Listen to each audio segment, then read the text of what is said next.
حضرات الحمدللہ اللہ تعالیٰ کا شکر احسان ہے کہ رابطہ سوسائٹی جو کہ ہمارے خلیجی ممالک کی 10 جماعتوں کا متحدہ پلیٹ فارم ہے، وہاں سے ہم بھٹکل والوں کے لیے بھٹکل اطراف و اکناف جو بستے ہیں، علاوہ ریاستی طور پر اور ملکی طور پر جو بھی ہمارے مسلمان بھائی ہیں اور برادران قوم ہیں، سبوں کو یہ پیغام دینا چاہتے ہیں کہ آپ کو پتہ ہے کہ موجودہ حالات میں پارلیمنٹ میں ایک بل آیا ہوا تھا جسے وقف بورڈ کے تعلق سے منسلک کیا جاتا ہے۔ اب ہم اس پر آپ کے ذہن میں ایک بات اول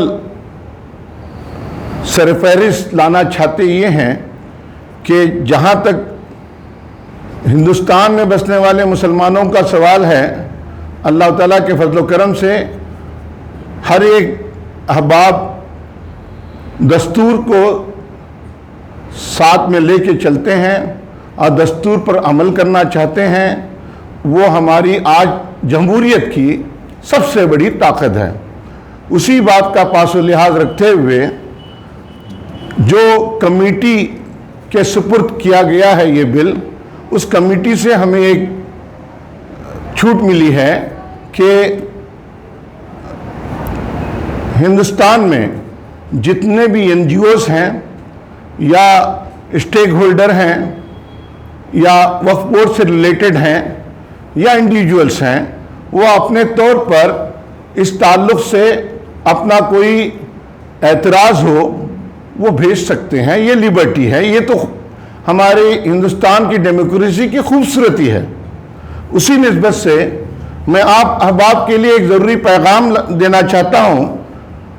ہمارے ساتھی حضرات آپ کے ساتھ منتخب ہیں، آپ کے ساتھ میرے ساتھ ہیں، اور بالخصوص ہمارے عہدیداران رابطہ سوسائٹی اس بات پر متفق ہیں کہ بھئی جو آج کا جو سلسلہ ہے اس کو عوام تک پہنچائے اور اس کے لیے انہیں بیدار کریں۔ میں کچھ پوائنٹس آپ کے ذہن میں لانا چاہتا ہوں۔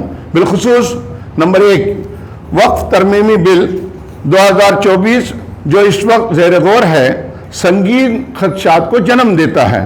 ہمارا ماننا ہے کہ مجوزہ ترامیم نہ صرف غیر آئینی اور غیر جمہوری ہے بلکہ یہ بھارت کے آئین میں ضمانت دی گئی مذہبی آزادی کی بھی خلاف ورزی کرتی ہے۔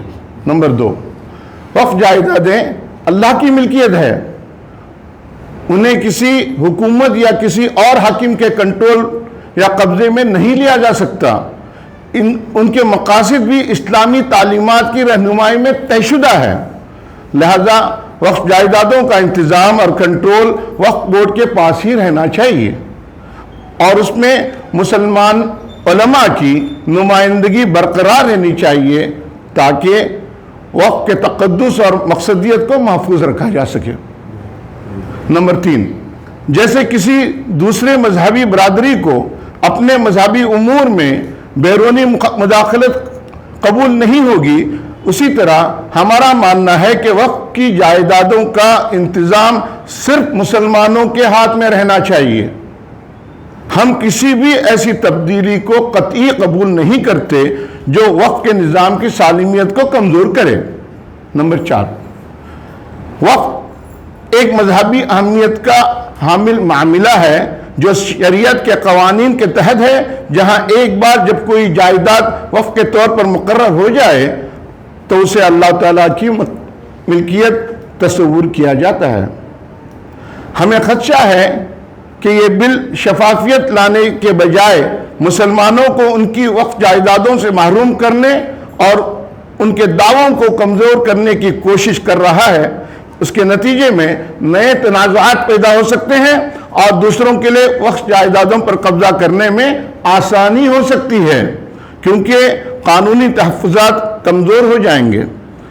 ہم رابطہ سوسائٹی بھٹکل حکومت سے مطالبہ کرتے ہیں کہ مجوزہ ترامیم کو واپس لیں اور تمام اسٹیک ہولڈرز بشمول مذہبی رہنما اور وقف بورڈ کی انتظامیہ کے ساتھ تفصیلی مشاورت کرے۔ یہ کسی کے اپنے مذہب پر عمل کرنے اور اس کا اظہار کرنے کے بنیادی حق پر حملہ ہے۔ یہ ہماری وفاقی ڈھانچے پر بھی حملہ ہے۔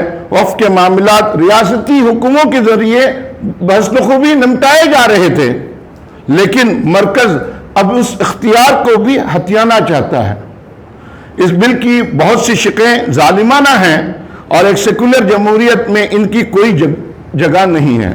اسے فوراً واپس لینا چاہیے۔ اسی اعتبار سے ہم رابطہ سوسائٹی بھٹکل کی طرف سے ایک میمورنڈم ہم پیش کرنا چاہتے ہیں، جو کہ ہم جس جگہ پہنچانا ہو وہ ہم پہنچا دیں گے، بائی میل ہو بائی ہینڈ ہو، اس کو پہنچائیں گے تو آپ کی خدمت میں پیش ہے۔